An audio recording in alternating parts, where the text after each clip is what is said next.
嗨，你好，我是蕊希，花蕊的蕊，希望的希。今天你还好吗？无论你在哪儿，无论今天你经历了什么，我的声音都会一直陪着你。听完今天的故事，祝你晚安，做个好梦。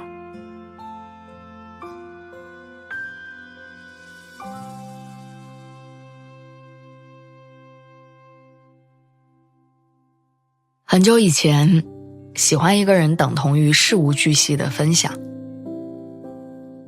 后来我才发现，想跟你聊天和喜欢你之间，他们隔着太远。前阵子我有一个好哥们儿大清，他兴奋地告诉我说估计要脱单了，让我做好心理准备。原因是那个女孩每天都找他聊天，午饭吃了什么，工作遇到了什么事儿，最近刷的剧哪里值得吐槽。好像才认识没多久，他俩的聊天记录就已经攒了上千条。大清一直相信，喜欢是分享和相谈甚欢的默契，所以他天真的认为他们之间只差一个实至名归的告白。结果没想到，告白那天，女孩却婉拒了。其实滔滔不绝的分享不代表什么，他可能只是因为喜欢相同的事物，所以有话可聊，也可能是一个人的日常琐碎需要听众，而你刚好适合。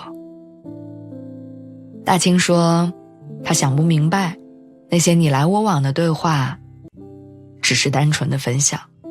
他并不好奇我这个人，我的性格和价值观，甚至不好奇，为什么他抛出的话题我全都能接住。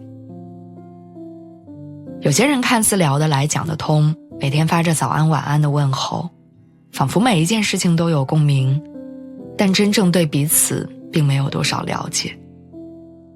都说是分享欲带来了喜欢，却鲜少有人明白，分享欲也可能只停留在浅层的分享，没有激发起我们对彼此生活的好奇。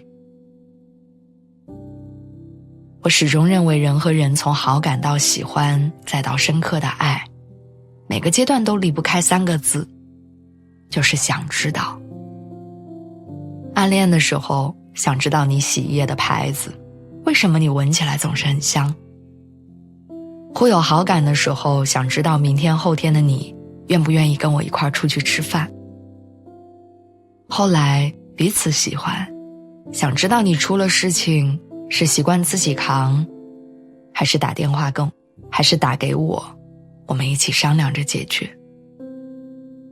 等到我们开始深刻的相爱，会想要了解对方的人生、家庭，每个时期的心态跟成长。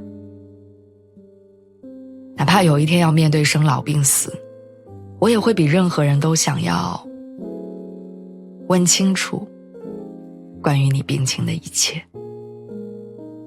因为爱从来不是以自我为中心的表达，而是发自内心的想要成为这个世界上最能读懂你的那个人。所以你说爱一个人，其实就好像是在心里为他建了一座博物馆。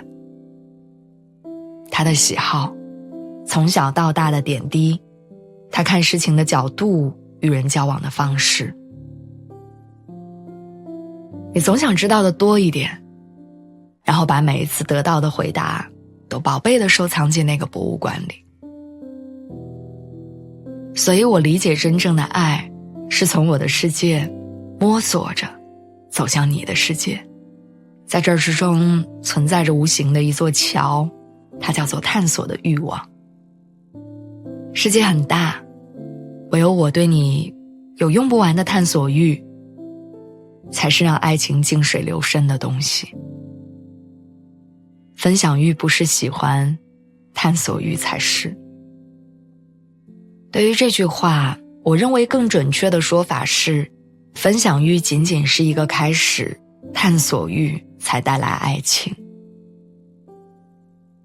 人每天都会发上百条消息，说上万个词汇，同几个人固定的讲话，分享不知从哪里听来的八卦。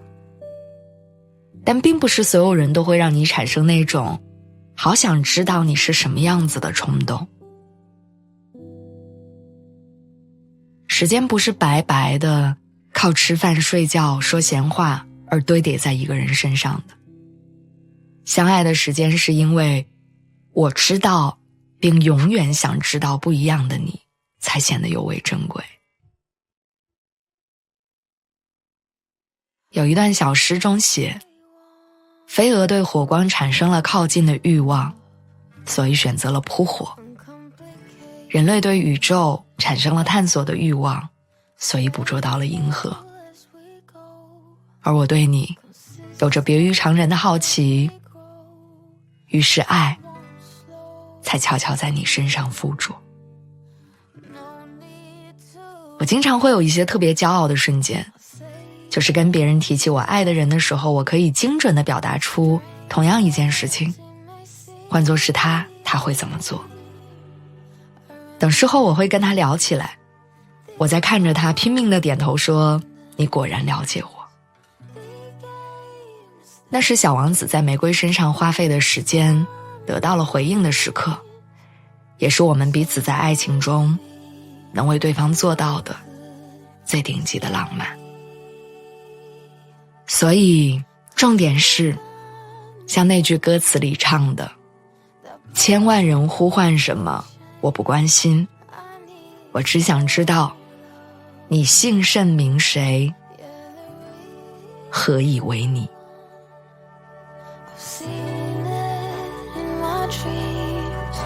Strangers in my city